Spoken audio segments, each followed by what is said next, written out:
بسم اللہ الرحمن الرحیم۔ مطالبہ الفرقان، سورہ الطور، مکی، نمبر 52، آیت نمبر 1۔ قرآن مجید کی تفسیر خود قرآن مجید سے، از علامہ غلام احمد پرویز صاحب، اخذ و تلخیص محمد اکبر دیکشت بھاردواج، نظر ثانی ڈاکٹر انعام الحق۔ بسم اللہ الرحمن الرحیم۔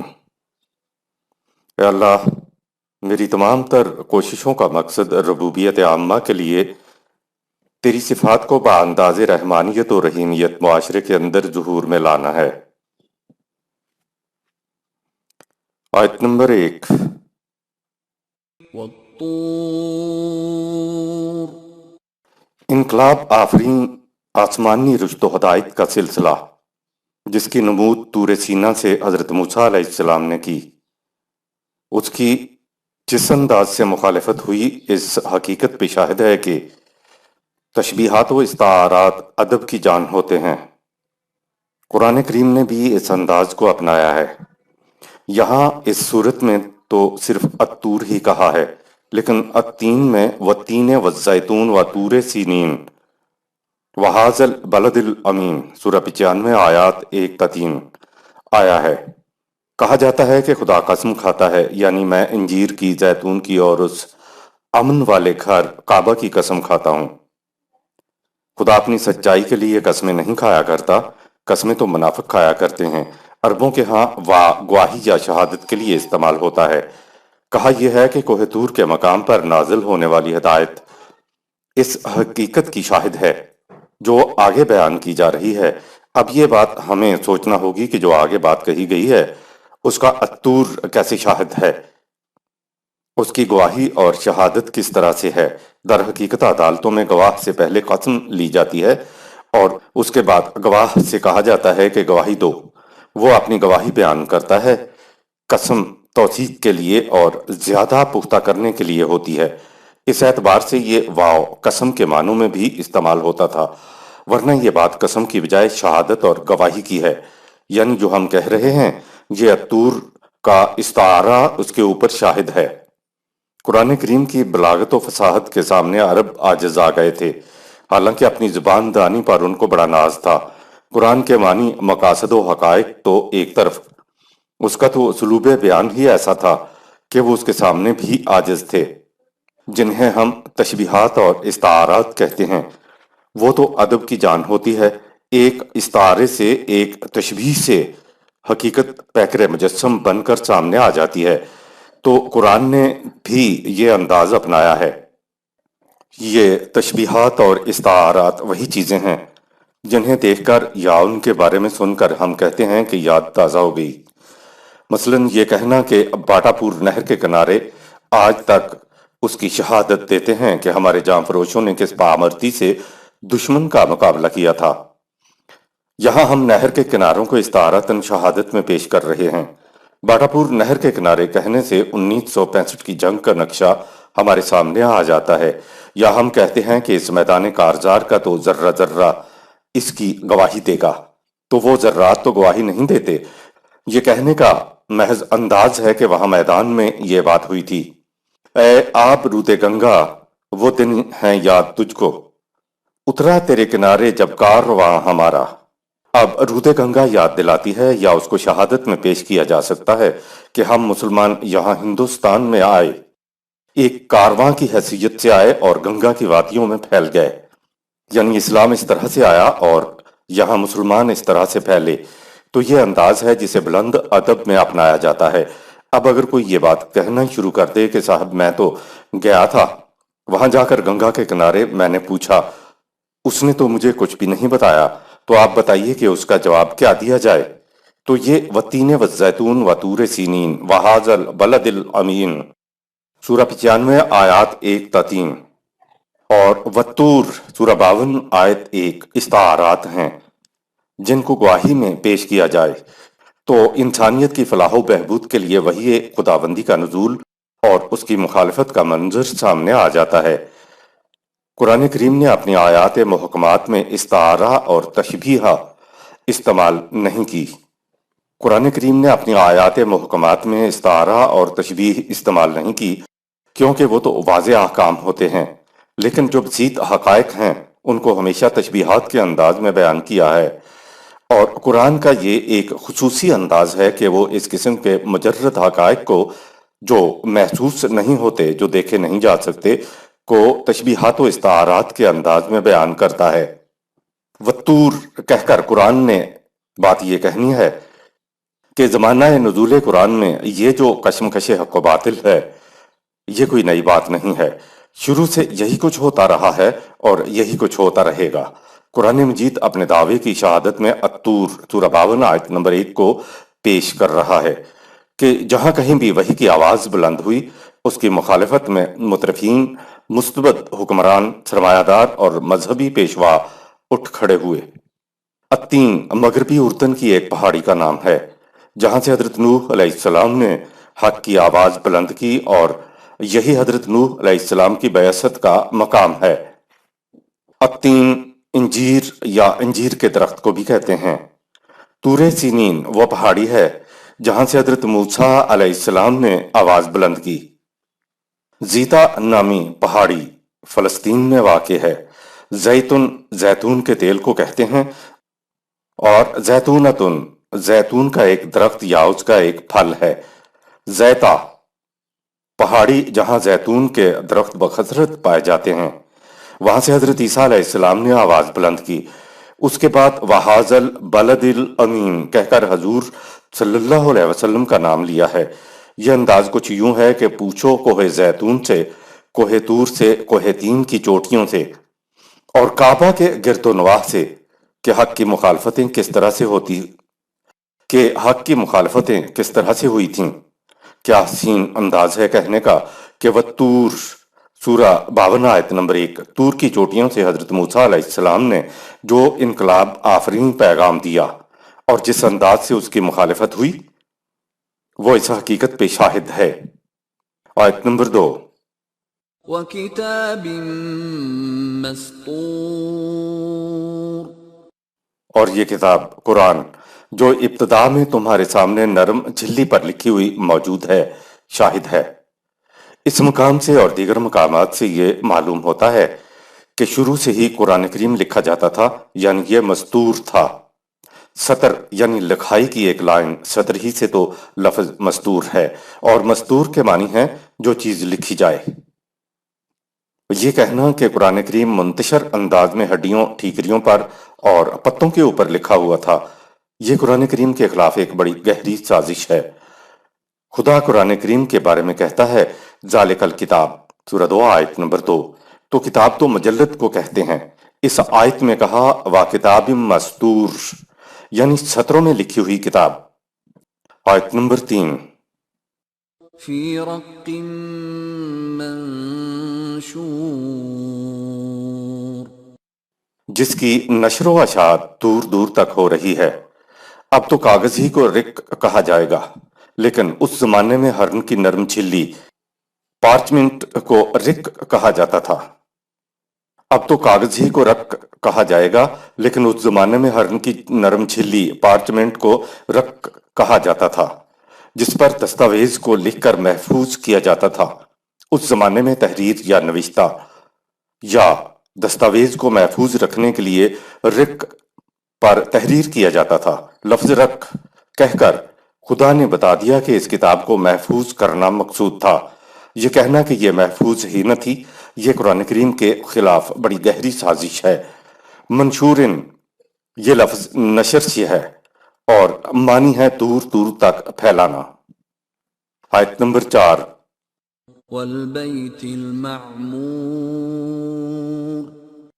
اور یہ خدا کا گھر کعبہ جو اس نظام خداوندی کا مرکز ہے، جس کا ضابطہ یہ کتاب ہے، شاہد ہے۔ والبیت المعمور یعنی آباد گھر، خواہ کعبہ ابتداً حضرت ابراہیم علیہ السلام کے ہاتھوں سے تعمیر ہوا تھا یا اس سے پہلے سے چلا آ رہا تھا، لیکن یہ حقیقت ہے کہ پہلے سے ہی کعبہ عربوں کی اجتماعی زندگی کا مرکز چلا آ رہا تھا۔ یہ گھر کبھی ایک دن کے لیے بھی ویران نہیں ہوا ہے، اور اسلام کے بعد تو ہم دیکھتے ہیں کہ کوئی لمحہ ایسا نہیں ہوا کہ وہاں کوئی آدمی نہ ہو، اور ہمارا یقین ہے کہ قیامت تک یہ بیت المعمور یعنی آباد گھر رہے گا، کہ قیامت تک یہ بیت المعمور یعنی آباد گھر رہے گا۔ آیت نمبر 5۔ والسقف المرفوع اور یہ آفاقی کائنات اور فضائے بسیط جو تابحد نگاہ بلندیوں تک پھیلی ہوئی ہے شاہد ہے۔ آیت نمبر 6۔ والبحر المسجور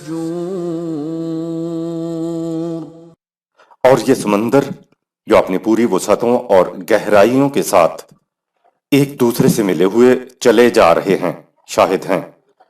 قرآن حکیم جہاں بھی تاریخی شواہد پیش کرتا ہے تو فوراً ساتھ ہی فطرت کے قوانین اور فطرت کے محسوس شواہد بھی پیش کرتا ہے۔ اوپر 3 تاریخی شواہد، نمبر 1 الطور، نمبر 2 قرآن، اور نمبر 3 آباد گھر کعبہ کو شہادت میں پیش کیا تھا۔ اس کے بعد قرآن فوراً خارجی محسوس کائنات کی طرف آ گیا ہے کہ 4 خدا کے قانون کے مطابق فضا کی پنہائیوں میں مصروف گردش عظیم الجثہ کرے، اور نمبر 5 اور سمندر جو اپنی پوری وسعتوں اور گہرائیوں کے ساتھ خدا کے قانون کے مطابق ایک دوسرے سے ملے چلے جا رہے ہیں۔ یہ اوپر مذکور 5 تشبیہات شاہد ہیں۔ کس بات پر شاہد ہیں اس کا ذکر اگلی آیت میں آیا ہے۔ آیت نمبر 7۔ ان عذاب ربك لواقع اور اوپر مذکور 5 تشبیہات اس پر شاہد ہیں کہ خدا کے قانون مکافات کے تحت غلط روش کا نتیجہ جو تباہی بتایا جا رہا ہے وہ سامنے آ کر رہے گا۔ یہ 5 تشبیہات گواہی یا شہادت دے رہی ہیں کہ باطل روش پر زندگی بسر کرنے والوں کا ہمیشہ یہی انجام ہوا، جو سورہ 52 آیت 7 تا سورہ 52 آیت 16 میں بیان ہوا ہے۔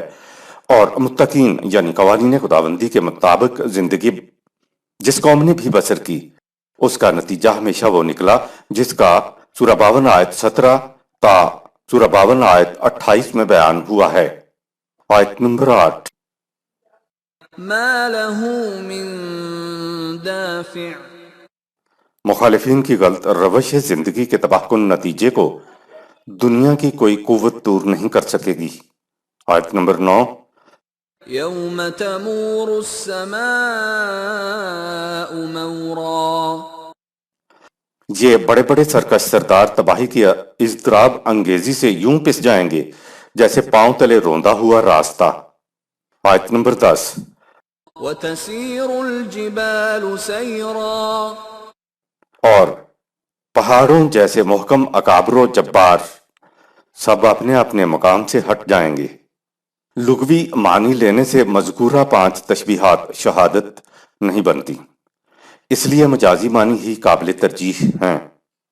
السماء اور الجبال کے مجازی معنی ہیں سرکش سردار اور جبار اکابرین۔ عمومی ترجمہ تو یہ ہے کہ جس دن آسمان ہل جائے گا یہ کرے پھٹ جائیں گے اور پہاڑ اپنی اپنی جگہ سے ہل کر ریزہ ریزہ ہو جائیں گے، یعنی ایک دن یہ کچھ ہوگا، آسمان کرے پھٹ جائیں گے اور پہاڑ ریزہ ریزہ ہو جائیں گے۔ تو اس میں انسانوں کے لیے کوئی سبق نہیں ہے، اور نہ ہی اوپر مذکور 5 تشبیہات لغوی معنی میں انسانوں کے لیے شہادت بن رہی ہیں۔ جن کی زندگی میں یہ کچھ ہوگا وہ مومن ہو یا کافر، مسجد ہو یا مندر، ایک لمحہ میں سب تہس نہس ہو جائیں گے۔ کسی کے پاس اتنا وقت نہیں ہوگا کہ آخرت کو سنوارنے والے کچھ کام ہی کر لیں۔ قرآن کریم تو انسانوں کو یہ بتا رہا ہے کہ تمہارے غلط نظام کا نتیجہ تباہی ہوگا۔ آیت کے لغوی معنی لینے سے کچھ پلے نہیں پڑتا۔ عربوں کے ہاں الفاظ کے لغوی کی بجائے مجازی معنی لینے کا بھی عام رواج تھا، اس لیے ہم نے لغوی کی بجائے مجازی معنی اوپر درج کیے ہیں۔ اگلی آیت سے معلوم ہو جائے گا کہ مجازی معنی ہی صحیح ہیں۔ مجازی معنی ہم اپنی طرف سے نہیں لے رہے ہیں۔ عربی لغات میں جہاں لفظوں کے لغوی معنی لکھے ہوتے ہیں وہیں مجازی معنی بھی لکھے ہوتے ہیں۔ آیت نمبر 11۔ فويل يومئذ للمكذبين اس وقت جو خدا کے قانون مکافات کو جھٹلاتے ہیں ان کے لیے تباہی اور بربادی ہوگی۔ مجازی معنی ہر زبان میں مروج ہوتے ہیں۔ اس دن وہ لوگ جو خدا کے قانون مکافات عمل کو جھوٹا سمجھتے ہیں صرف ان کی تباہی ہوگی۔ تو معلوم ہو گیا ہے کہ لغوی معنی والی قیامت نہیں ہوگی جن میں مومن و کافر مزید و مندر تباہ ہو جائیں گے۔ یہ ایک انقلابی دور ہوگا جس میں صرف ان مکذبین، سرکش سردار اور جبار اکابرین کو تباہی کا سامنا کرنا پڑے گا جو خدا کے قانون مکافات عمل کو جھٹلاتے ہیں۔ جب ہم کہتے ہیں کہ اس کی بہادری کا کیا پوچھتے ہو، وہ تو شیر ہے۔ شیر تو اس کا مطلب یہ نہیں ہے کہ جس آدمی کو شیر کہا گیا ہے وہ سچ مچ کا درندہ شیر بن گیا ہے جو جنگل میں رہتا ہے۔ کسی کو شیر سے تشبیہ دینے کا مطلب یہ ہے کہ وہ اتنا بہادر، اتنا جرری، اتنا دلیر، اتنا قوی ہے جیسے شیر ہوتا ہے، یعنی بہادر انسان۔ پانی کے معنی پانی ہے، لیکن جب کہا جائے کہ پانی پانی کر گئی مجھ کو قلندر کی یہ بات، تو قلندر کی بات سن کر میں پانی کا گھڑا نہیں بن گیا۔ پانی پانی ہو جانے کا مطلب ہے شرمسار ہونا۔ اسی طرح الفاظ آب و تاب ہیں جن کے مجازی معنی چمک دمک ہیں۔ مجازی معنی لینے سے زبان میں وسعت پیدا ہو جاتی ہے۔ عرب سماع کے معنی بلندی لیتے ہیں۔ ہم بھی کہتے ہیں اس کا ترا دیکھیے آسمان کو چھو رہا ہے۔ ایسے لوگ اکڑ کر چلنے والے، فخر کے ساتھ، تکبر کے ساتھ بڑے بننے والے ہوتے ہیں۔ ایسے لوگوں کو عرب مجازی انداز میں سماع کہتے تھے۔ اسی طرح جبال کے معنی سے وہ ایسے لوگوں کو مراد لیا کرتے تھے جو اپنے ذہن میں یہ سمجھے ہوئے ہوں کہ ہم اپنے مقام پہ جم کر بیٹھے ہوئے ہیں، ہماری جڑیں اتنی مضبوط ہیں کہ کوئی مائی کا لال ہمیں اپنے مقام سے ہلا نہیں سکتا۔ تو یہ ایسے لوگوں کو عرب مجازی انداز میں جبال کہتے تھے۔ دیکھنا یہ پڑتا ہے کہ کس مقام پہ لغوی معنی لیے جائیں اور کس مقام پہ مجازی معنی لیے جائیں۔ یہ بات نہیں کہ جس مقام پہ ہم چاہیں مجازی معنی لے لیں اور جہاں چاہیں لغوی معنی لے لیں، اس طرح تو معنی مسخ ہو جائیں گے۔ اوپر کہا کہ وہ تباہی کا عذاب واقع ہو کر رہے گا، سورہ 52 آیت نمبر 7۔ اگلی ہی آیت میں بتایا کہ مخالفین کی غلط روش زندگی کے تباہ کن نتیجے کو دنیا کی کوئی قوت دور نہیں کر سکے گی، سورہ 52 آیت نمبر 8۔ اب سیاق و سباق میں اگر آیت 52، 7 اور بعد کی آیات کو سامنے رکھا جائے تو آیات خود بتائیں گی کہ ان الفاظ کے معنی مجازی لیے جائیں گے، لفظی یا لغوی نہیں لیے جائیں گے۔ یہاں پہاڑ اور آسمان کے لغوی معنی نہیں ہوں گے کیونکہ وہ فٹ نہیں بیٹھتے۔ کہا گیا ہے کہ فَوَيْلٌ يَوْمَئِذٍ لِّلْمُكَذِّبِينَ الَّذِينَ، سورہ 52 آیت نمبر 11۔ تو یہ لغوی پہاڑ اور آسمان کی بات نہیں ہو رہی ہے بلکہ یہ انسانوں کی بات ہو رہی ہے کہ مکذبین کے لیے تباہی آئے گی۔ یہ بات غور و تدبر سے سامنے آئے گی کہ کس مقام پہ لغوی معنی لیے جائیں اور کس مقام پہ مجازی معنی لیے جائیں۔ قرآن کریم نے پہلے کہا کہ ان سے کہہ دیجئے کہ یہ چیزیں اس پہ شاہد ہیں کہ تمہاری غلط روش زندگی کا نتیجہ تباہی ہوگا، سورہ 52 آیت نمبر 7۔ پھر آیات میں کہا کہ جس دن یہ اکابرین جن کے ترے آسمان کو چھوتے ہیں اور جو سمجھ رہے ہیں کہ ہمیں کوئی ہلا نہیں سکتا، ان سے کہا کہ فَوَيْلٌ يَوْمَئِذٍ لِّلْمُكَذِّبِينَ، سورہ 52 آیت نمبر 11۔ اس وقت ان لوگوں کے لیے تباہی اور بربادی ہوگی جو خدا کے قانون مکافات کو جھٹلاتے ہیں، آیت نمبر 12۔ الذين هم في خوض يلعبون، ان لوگوں کی تباہی و بربادی ہوگی جو زندگی کو سنجیدگی سے نہیں لیتے بلکہ اس سے کھیل کھیلنے میں منہمک رہتے ہیں۔ یلعبون لعب کے معنی ہیں کسی چیز کو سنجیدگی سے سیریس نہ لینا، یوں ہی کھیل کے طور پہ لینا۔ معلوم ہوا کہ جس تباہی کا اوپر ذکر آیا ہے وہ یلعبون صفت لوگوں پہ آئے گی۔ قرآن کریم سورہ 52 آیات 12 تا 14 میں مذکور تباہی کی تشریح کر رہا ہے، آیت نمبر 13۔ يوم يدعون إلى نار جهنم دعا،